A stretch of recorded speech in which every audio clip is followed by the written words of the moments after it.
Olá a todos, bem-vindos de volta ao canal. Se esta é a tua primeira vez aqui, bem-vindo. Eu sou o Diogo Caramujo, sou um filmmaker português e hoje estou aqui para vos falar sobre as bases do controle de luz em qualquer máquina. Esta é a terceira vez que eu estou a gravar este vídeo. Primeiro, não liguei o micro à máquina, depois liguei o micro à máquina, mas na saída de fones, e agora espero que tenha ligado na entrada correta. Vamos ver a introdução.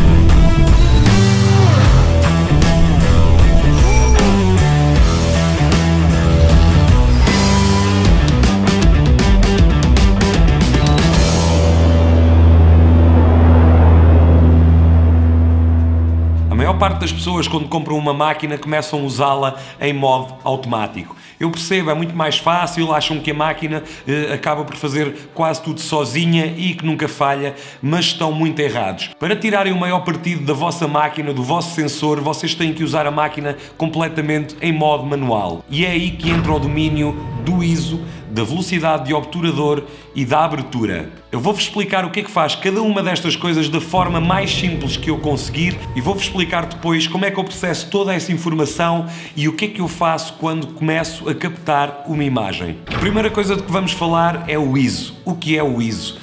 O ISO é nada mais que a sensibilidade do vosso sensor a reagir à luz. Antigamente era a sensibilidade do filme, quando se filmava em filme. Hoje em dia é tudo digital, portanto é o sensor que reage à luz e o ISO é exatamente isso, a sensibilidade do vosso sensor. Por isso, sabendo que se tiverem o ISO no mínimo, a qualidade de imagem será melhor, o que têm a fazer é, sempre que possível, manter esse valor o mais baixo possível. Há situações de baixa luz que vão precisar de subir um pouco mais o ISO, mas sempre que tiverem luz natural para manter o ISO no mínimo, é isso que devem fazer. Agora vamos falar da abertura. A abertura é o que controla o diafragma da lente, que por sua vez controla a quantidade de luz que chega até ao sensor da máquina. A definição de abertura é definida pelo número de F. Já todos devem ter reparado que na vossa lente, ao lado dos milímetros da lente, por exemplo, 50mm, f1.8. Esse f1.8 ou f2.8 ou f4 diz-vos que essa é a abertura máxima da vossa lente e funciona da mesma maneira que o ISO.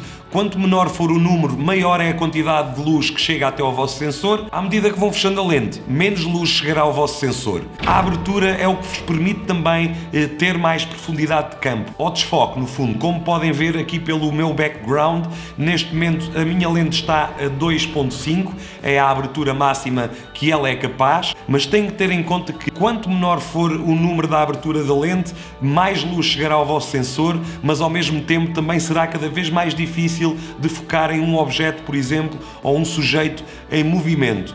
Se a lente estiver, por exemplo, a 1.8, se eu focar aqui a ponta do meu nariz, basta eu fazer isto para estar já fora de foco. Portanto, têm que ter isso em conta consoante a situação que estão a filmar ou a fotografar. E depois temos a velocidade do obturador, e isto é nada mais nada menos que o tempo que a cortina leva a abrir e a fechar para deixar entrar luz até ao vosso sensor. Se tiverem uma velocidade rápida, ela abre e fecha bastante rápido, deixando entrar menos luz. Se tiverem uma velocidade maior, a cortina fica mais tempo aberta, a deixar entrar mais luz no sensor. Isto é mais importante para a parte da fotografia e eu não vou aprofundar muito isso porque eu não sou fotógrafo. Vou-vos falar apenas da regra que eu sigo no uso da velocidade do obturador para vídeo, que é simplesmente manter a velocidade do obturador ao dobro dos frames por segundo a que estão a filmar. Por exemplo, se estiverem a filmar a 25 frames por segundo, a vossa velocidade do obturador deverá estar a 50. Ou se estiverem a filmar a 50 frames por segundo, a velocidade do obturador deverá estar a 100. Isto tudo por causa do motion blur. Vocês já devem ter visto alguns vídeos, ou vossos, ou de alguém, em que o movimento tinha qualquer coisa estranha, um arrastar esquisito. Isso tem tudo a ver com a velocidade do obturador. Se vocês, por exemplo, descerem a velocidade do obturador muito, em modo de vídeo, vocês vão reparar que as coisas começam a arrastar-se e vai ficar tudo muito estranho. Portanto, sempre que puderem, tenham em mente que a velocidade do obturador em modo de vídeo deverá estar sempre ao dobro dos frames por segundo. Não quer dizer que em algum caso em que vocês precisem de menos luz a chegar ao vosso sensor, vocês não possam puxar pela velocidade do obturador. Nesse caso, vocês precisariam de um filtro ND para não estarem a fazer essa batota e lixar um pouco o motion blur da vossa filmagem, mas eu já vos vou falar sobre o filtro ND. Agora que já vos expliquei o que é que faz o ISO, o que é que faz a velocidade do obturador e o que é que faz a abertura, vou tentar explicar-vos como é que eu processo toda esta informação na altura que tenho que captar qualquer imagem. Vamos supor que eu estou a filmar no exterior e está um dia de sol. A primeira coisa que eu penso logo é, ok, estou no exterior, está sol, tenho luz com fartura, vou colocar o ISO da minha máquina no mínimo. Já sabemos que se tivermos sempre o menor valor de ISO possível, a qualidade de imagem será sempre superior. Portanto, só têm que ter em mente se podem ou não ter o vosso ISO no mínimo. Sempre que puderem, é isso que devem fazer e é isso sempre que eu começo por fazer. Depois de definir o meu ISO, o segundo passo é bastante simples, tem a ver com a velocidade de obturador e eu normalmente tento seguir aquela regra que vos falei do dobro dos frames por segundo. Basta-me certificar se estou a filmar a 25, a 50 ou a 100 frames por segundo e colocar a velocidade do obturador no dobro. Depois de fazer isso, resta-nos trabalhar a abertura da lente. E aqui as coisas podem se complicar um bocadinho no exterior se vocês quiserem ter a maior profundidade de campo possível, ou seja, a lente na abertura maior, por exemplo 1.8 ou 2.8,